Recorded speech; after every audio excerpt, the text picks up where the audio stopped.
AJ, such a pleasure to have you on the show, man. All pro wide receiver and man of the people. I want to talk about your workouts this past year at the most dangerous gym in the world.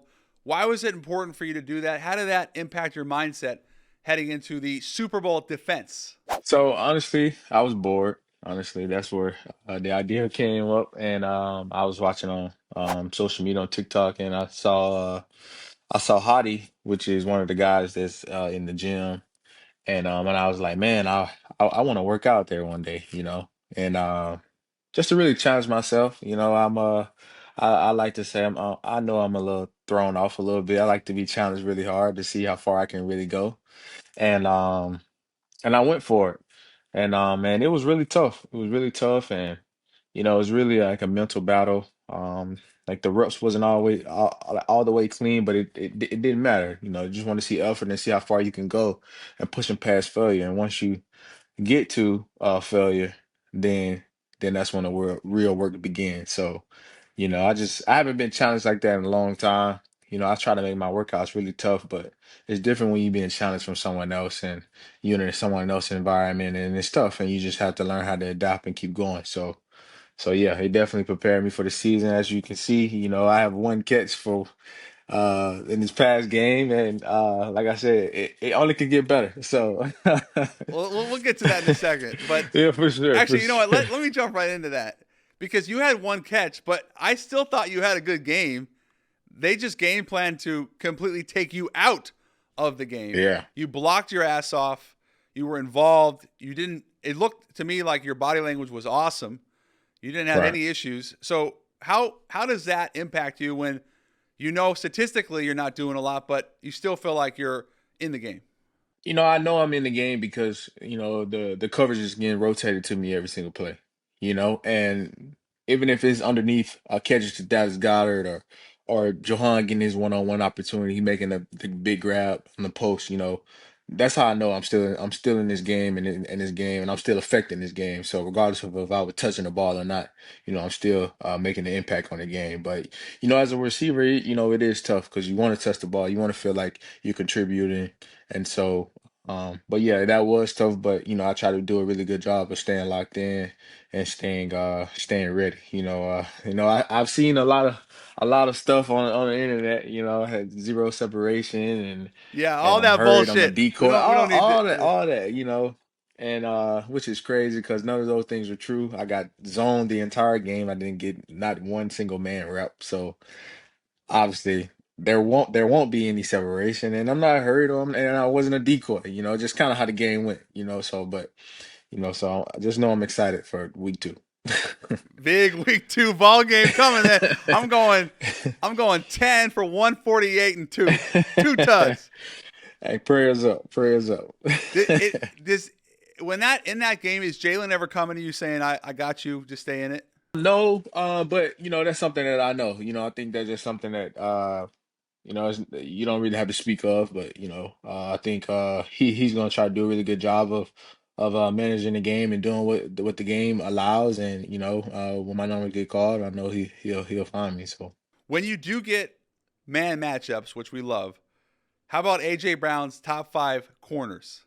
top 5 corners. I haven't played him. I played him this season. My number one corner in the league right now is Pat Surtain. Yep. I'm excited for that matchup. I have to go Jalen Ramsey. Jalen Ramsey still considered one of the best in this league. Who else? Number three. I have to throw my young guy in Quinion. Was on my Oh team. yeah. Yeah. Yeah, he's I truly feel like he's taking another step this season. I'm excited to see him play this season. And 4 or 5. Stingley in Houston. Sting 4 is really and good young one. Yeah. yeah. I don't really have a 5. I don't really have a That's 5 your right Mount now. Rushmore then. I don't have a 5. Yeah, so. How about top 5 receivers? I'm going to go Justin Jefferson, Jamar Chase. I would put myself third. Yeah. I would put CD Lamb 4 and 5. Five's tricky because there's a lot. I'm in Ross St. Brown. I go him. What advice would you give to rookie AJ Brown looking back? Stay patient. Stay patient. Try to find ways to continue to get better. Relax. Let it come to you. You don't have to press. What's yours is meant for you. It won't miss you. Um, Continue to stay grounded. And have fun. Most importantly, block out the noise.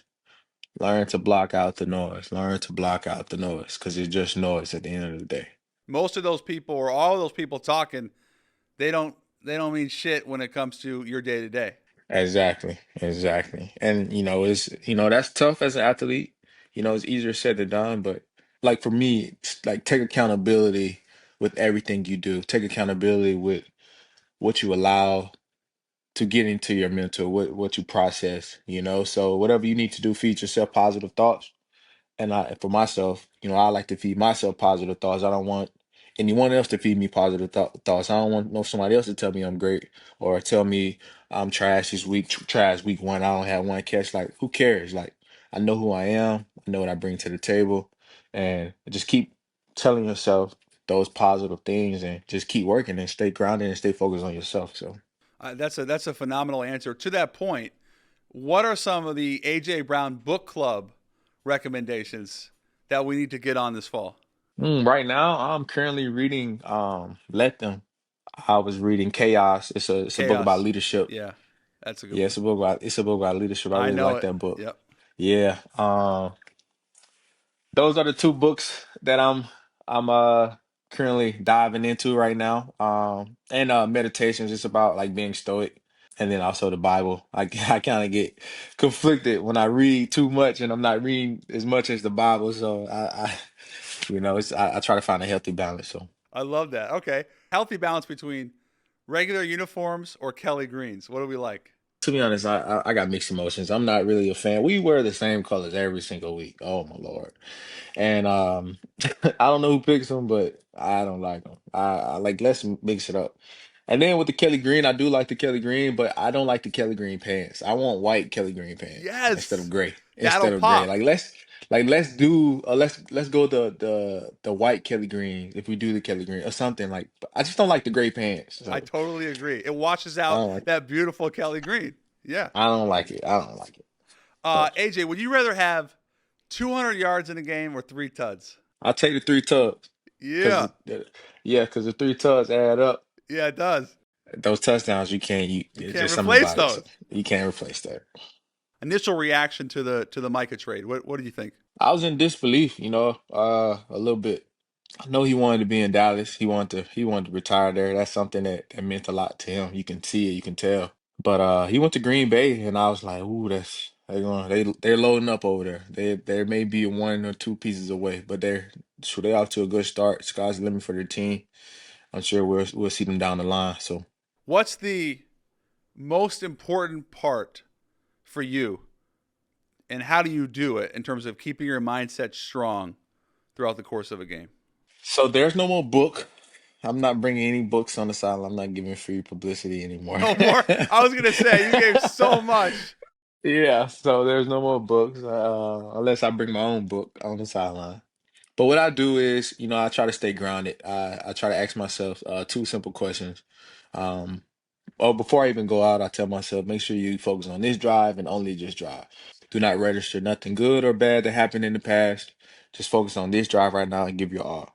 So once that drive is over, I ask myself, did you give your all? And I have to be completely honest with myself. And most of the time it's yes. And some of the times where I'm tired and I'm like, well, you could have missed you could have missed out on an opportunity that you were tired. So um, what you need to do when you get back to work next week, you need to get some extra cardio in, you need to do something. That's just something I just put in the memory bank really quick. And then the next question I'll say, do not register what happened in this drive. So I erase it just like that, Oh, on the and I fly. on the fly, do not register because regardless if I had a touchdown, I had a couple catches, or I had a bad drop, or whatever. Do not register. It's over, just like that, and start over. And I just repeat the process, and before I know it, the game's over. And so I just tell myself, I don't play for the scoreboard. The scoreboard is for the fans. I play for the love of the game and me putting my all into what I'm doing in the moment and being present. How focused can I be? Wow, bro. Hmm. You Yeah, inspire it's me, it's a man. lot. It's, That's a it's a lot. lot. It's so. It's something honestly, it's something to think about. It's not like when I was a kid, I was going out here just playing ball, but no, like this me really trying to maximize my abilities and on this field and put my best out there, put my best self out there and solely. Like I keep asking myself, how focused can I be? I got a couple techniques I do to lock in mentally, see how focused I can be. So regardless of everything that's going on around me, people may think I'm the biggest jerk when I go out there because I do not see anyone. I'm only here for myself and myself only. And I'm only trying to be as focused as I need to be because you all are coming to watch the game. Like fans are coming to watch the game. I'm not saying I don't love our fans because I do, but you guys are coming to watch the game and I'm coming here to try to play my best every single snap. So I have to learn to block out all distractions, all type of distractions. If fans or yelling or trash talking or whatever or adversity happens. I have to block it out. And so I be on my own head and I just be trying to play fast and keep going. You mentioned twice block out the noise, right? So Right. to that point, when did you realize? Because this is the thing that you mentioned fans too. This is the part that I feel the fans, all due respect, lose sight of, is that the NFL is a business as It's the well. job. Yeah. It's a Yeah. job. You know, they, they, Yeah. they got their fantasy football. They come to the game. They're drinking their beers. Okay, good. Have a good time. But Right. you're performing. This is your livelihood for you and your family. hmm When did you realize that, okay, now this is a business? Like, how long did that take? When did it register for you? When I got traded, when I got traded, I said, not that I didn't think I was untouchable, but when it happens to you and you have to change everything, you have to move, you have to get your family situated, you have to learn new playbook, earn respect of your new teammates again. And it's just like, wow, like they didn't want me. That's the question you start to ask yourself. It's like, why they didn't want me? And so you really just start to break down. It's like, man, this is truly a business, but this team want me, so I'm gonna give my all to this team, and I'm gonna do everything I can to help this team win. And so, man, just learning that it is a business that this can happen at any moment, and nobody's off limit. So, so that's a learning curve for a lot of young guys that um take a while. And for me myself, like I learned and I expressed frustration in the wrong manner at times during those times. Like looking back on it, like I was on Twitter, social media, tweeting, like I wouldn't do that now. Right. But that's just me being older, just learning that it's just a business. And like I said, I'm here to do a job. At the end of the week, I get paid. That's just how it goes. Like everybody else with a regular day job. Like, you know. What was your reaction to the trade when it first happened? So I knew about it Yeah. early that morning before I went and worked out, and I was in disbelief. Honestly, I was like, they don't want me. That's what I kept asking myself. I'm like, they don't want to pay me. Wow. It's like, wow, this is really happening. And so it was bittersweet, but I was walking into something that I did not know what I was walking into, and so I am grateful that the trade went down, and shoot, I'm in two Super Bowl appearances, one. I'm blessed. My family's taken care of. Like I'm just trying to play ball and have fun and ride off in the sunset. You've done that. In fact, I actually did my top five trades of the past 25 years. I wrote yours as number one, which was Mhm. also the worst for Tennessee, Yeah, which for sure, for we've sure. we've subsequently seen what's happened. But hey, that's in the past. What you've done in hmm Philadelphia, AJ, the past several years, nothing short of sensational. You've handled yourself with class, dignity, as you mentioned, winning a chip, going to two, perennial All Pro, really become a true franchise cornerstone. And it's an absolute honor and pleasure to converse with you. And I really appreciate you taking the time, man. It means a lot. For sure. Thank you for this time and space, man, to express myself and answer these questions, man. It means a lot to me.